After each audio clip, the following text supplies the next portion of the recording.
Hello, everyone. Welcome to Celsius 233, your go-to place for fiction book summaries. Today, we will immerse ourselves in Alice's Adventures in Wonderland by Lewis Carroll. Alice's Adventures in Wonderland is a whimsical fantasy novel by Lewis Carroll, originally published in 1865. It follows the journey of a young girl named Alice as she falls down a rabbit hole into a strange and surreal world filled with eccentric characters, peculiar creatures, and nonsensical adventures. Written during the Victorian era, Carroll's work is known for its playful language, dreamlike atmosphere, and its departure from the structured morality tales typical of children's literature at the time. Plot summary: Alice sat beside her sister on a warm, lazy afternoon, feeling bored and listless. The book her sister read had no pictures or conversations, and Alice thought, what is the use of a book without pictures or conversations? As she pondered this, a peculiar white rabbit with pink eyes rushed by, muttering about being late. What truly surprised Alice was that the rabbit pulled a pocket watch from its waistcoat. Burning with curiosity, Alice jumped to her feet and followed the rabbit down a rabbit hole, not thinking of how she would get out again. The rabbit hole was deeper than Alice expected, and she fell for what seemed like miles, passing cupboards and shelves. Finally, she landed softly in a hallway filled with locked doors. On a glass table, Alice found a small key and a bottle labeled Drink Me. After drinking from the bottle, she shrank to the size of a doll, perfect for fitting through a tiny door leading to a beautiful garden. But she realized she had left the key on the table far above her. Not one to give up easily, Alice found a cake labeled Eat Me and ate it, hoping it would solve her problem. But instead of shrinking further, she grew to an enormous size, filling the entire hall. Desperate and tearful, Alice caused a flood of her own tears, which filled the hall and carried her away like a river when she finally shrank again after picking up the fan the white rabbit had dropped. As Alice swam in the pool of her tears, she encountered an assortment of animals, including a mouse and several birds, who joined her in trying to dry off. The animals held a nonsensical caucus race, where everyone ran in circles until they were dry, and at the end, all declared themselves winners. Alice, much amused, was nevertheless longing to escape Wonderland's strange logic and make sense of what was happening.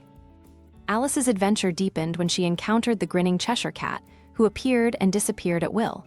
The cat gave Alice cryptic advice, directing her to visit the Mad Hatter and the March Hare. She found them hosting a never-ending tea party. The Hatter, the Hare, and a sleepy dormouse babbled riddles and nonsensical stories.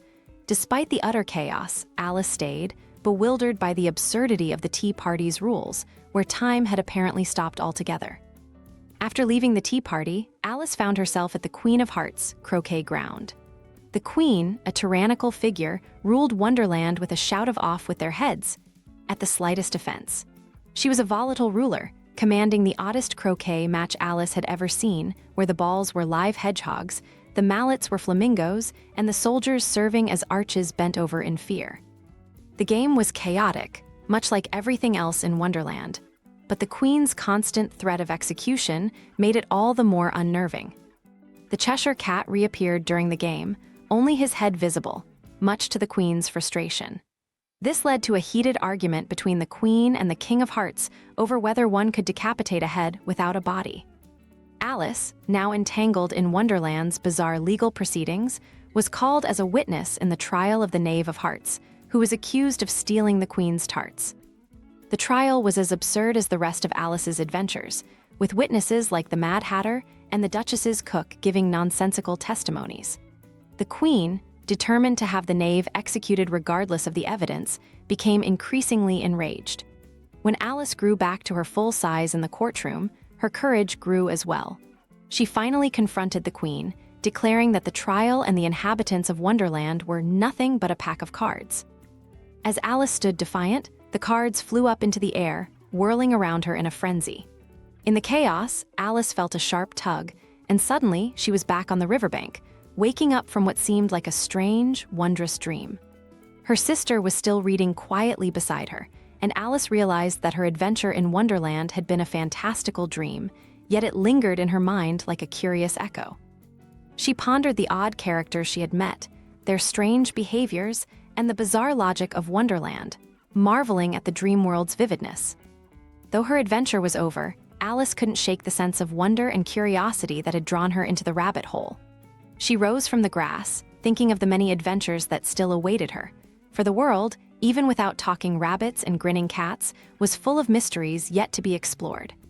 Wonderland, she knew, would remain with her, not just as a dream, but as a reminder of the endless possibilities that curiosity could unlock.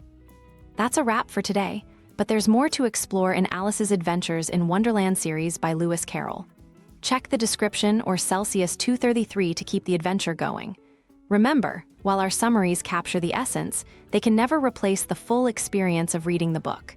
If this summary intrigued you, consider diving into the complete story, buy the book, and immerse yourself in Lewis Carroll's original work. Bye-bye, take care, have fun.